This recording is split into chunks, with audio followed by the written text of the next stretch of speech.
പ്രളയത്തിൽ തകർന്ന കോമളം പാലത്തിൻ്റെ ഉദ്ഘാടനം നടന്നു.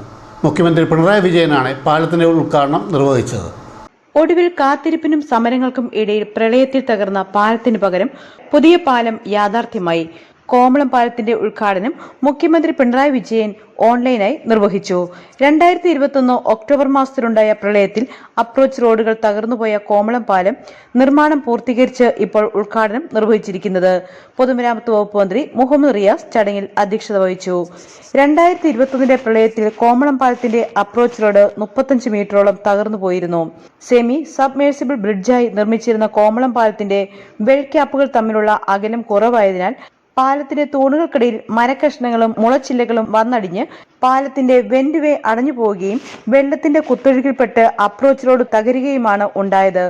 വെൽ ക്യാപ്പുകൾ തമ്മിലുള്ള അകലം കുറവായതിനാൽ വീണ്ടും വെള്ളപ്പൊക്കമുണ്ടായാൽ പാലത്തിന് ബലക്ഷയാൻ സാധ്യതയുള്ളതിനാൽ നിലവിലുള്ള പാലം പൊളിച്ച് പുതിയ ഹൈ ലെവൽ ബ്രിഡ്ജ് പണിയണമെന്ന് വിദഗ്ധ അഭിപ്രായം ഉയർന്നുവന്ന സാഹചര്യത്തിൽ സംസ്ഥാന ബജറ്റിൽ ഉൾപ്പെടുത്തി. പാലം നിർമ്മിക്കണമെന്നുള്ള MLAയുടെ അഭ്യർത്ഥനയെ തുടർന്ന് തൊട്ടടുത്ത ബജറ്റിൽ 20% തുക അനുവദിച്ചിരുന്നു. മൊത്തം 12 കോടി രൂപ മുടക്കിയാണ് പാലം ഇപ്പോൾ യാഥാർത്ഥ്യമായിരിക്കുന്നത്.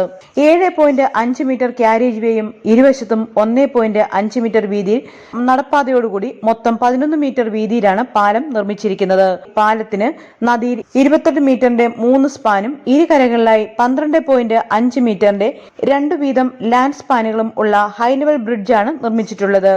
ഇത്തരത്തിലുള്ള പാലമായതിനാൽ രാത്രികാലങ്ങളിൽ വെളിച്ചം ലഭിക്കുന്നതിനായി MLA ഫണ്ടിൽ നിന്ന് 9.7 ലക്ഷം രൂപ തുക ചിലവഴിച്ച് വിളക്കുകൾ സ്ഥാപിച്ചു കഴിഞ്ഞിട്ടുണ്ട്. കോമളത്ത് നടന്ന യോഗത്തിൽ അഡ്വക്കേറ്റ് മാത്യു തോമസ് MLA മുഖ്യപ്രഭാഷണം നടത്തി. തിരുവല്ല മണ്ഡലത്തിലെ 3 പ്രവർത്തികൾ നിർദ്ദേശിച്ചുള്ളൂ എന്ന് പറഞ്ഞാൽ ഒന്നാമത്തെ പ്രവൃത്തിയായി കോവളം പാലം നിർദ്ദേശിച്ചത് കൊണ്ടാണ് അതിന് 20% മാറ്റിവെച്ച് അടുത്ത സാമ്പത്തിക വർഷം തന്നെ പണി ആരംഭിച്ചതിന്റെ ചരിത്രം വളരെ ദീർഘമാണ്. വലിയ സമരങ്ങൾ ഇവിടെ ഉണ്ടായി, എല്ലാവർക്കും ഓർമ്മയുണ്ടാകും. വലിയ നേതാക്കന്മാർ, ദേശീയ തലത്തിലൊക്കെ അംഗീകാരം നേടിയ നേതാക്കന്മാർ, മതപുരോഹിതന്മാർ ഒക്കെ വന്ന സമരത്തിൽ പങ്കെടുത്തു. ഞാനും അല്പം ഒന്ന് വിരളി പിടിച്ചു. ഞാൻ ബഹുമാനപ്പെട്ട മുഖ്യമന്ത്രിയെ പോയി കണ്ടു. ഇവിടെ വലിയ സമരങ്ങൾ നടക്കുന്നു, വലിയ ജനക്കൂട്ടം ആ സമരങ്ങളിൽ പങ്കെടുക്കുന്നു. അതുകൊണ്ട് തൽക്കാലം ഒന്ന് ഏച്ചുകെട്ടി ആ പാലം പണിതാലോ? മുഖ്യമന്ത്രിയാണ് എനിക്ക് ധൈര്യം തന്നത്. നിങ്ങൾക്ക് ബോധ്യമുള്ളത് എന്താണ്? ഏച്ചു കിട്ടിയാൽ മതിയോ? നല്ല പാലം വേണോ? നിങ്ങളുടെ ബോധ്യം എന്താണ്? ഞാൻ പറഞ്ഞു, എൻ്റെ ബോധ്യം നല്ല പാലം പുതിയത് വേണം എന്ന് തന്നെയാണ്. മുഖ്യമന്ത്രി പറഞ്ഞു, നിങ്ങൾക്ക് ബോധ്യമുള്ള കാര്യത്തിൽ ഉറച്ചു നിൽക്കുക, അതിനുവേണ്ടി പരിശ്രമിക്കുക. താൽക്കാലികമുണ്ടാകുന്ന വിമർശനങ്ങൾ കേട്ട അഭിപ്രായങ്ങൾ മാറുന്നവർ പൊതുപ്രവർത്തന രംഗത്ത് അധികം നാൾ പിടിച്ചു നിൽക്കില്ല.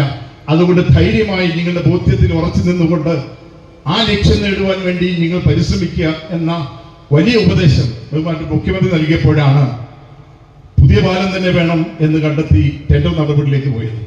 പുറമറ്റം ഗ്രാമപഞ്ചായത്ത് പ്രസിഡന്റ് റെനി സനൽ, ജില്ലാ പഞ്ചായത്ത് അംഗം നീതു മാമൻ contour, Autokast chairman Alex Kannamala, block panchayat അംഗം CP മാത്യു, ഷിജു P കുരുവിള, ഗ്രാമപഞ്ചായത്ത് അംഗങ്ങളായ ജോളി റെജി, സജി ചാക്കോ, ഗിരികുമാർ, ഷിജു, മുൻ ജില്ലാ പഞ്ചായത്ത് അംഗം Jiji Mathew, executive engineer Ajith Kumar, Binu Varghese, doctor Saji Chacko, doctor Jacob George, Jacob Mammen Vattasseri, Manubhai Mohan എന്നിവർ ചടങ്ങിൽ പങ്കെടുത്തു.